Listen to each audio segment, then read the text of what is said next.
This is a simple add-on which is used to combine data from multiple worksheets into a single one. So let me show you how it works.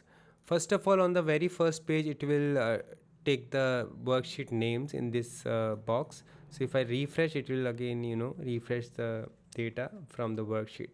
So I need to choose the worksheets that I want to combine, and I click on combine sheets.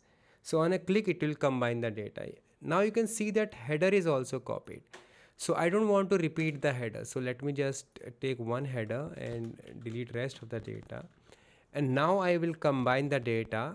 But right now that this was replacing the combine sheet, but now I want to append data. So I will choose append data to combine sheet.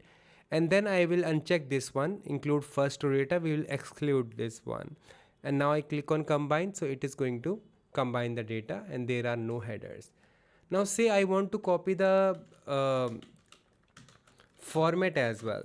Okay, so let's say I want to copy the format. Let me delete this data and I will choose copy source format and then click on combine again, and it is going to take the format as well. Now I want to do the first one that I was doing before, not to append, just a new file.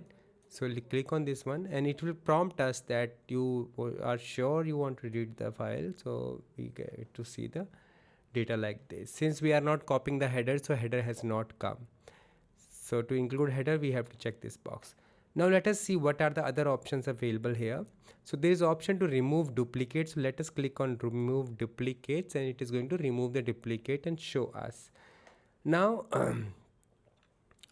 now there could be many files created, combined, remove duplicates, etc. So we have this option, delete generated files. It will prompt us how many files are going to be deleted and then ask our permission. We click on yes and it has cleaned the data. So if you face any issues, you can go to this link and then you can go to contact us and let us know if you are facing any issues. Thank you.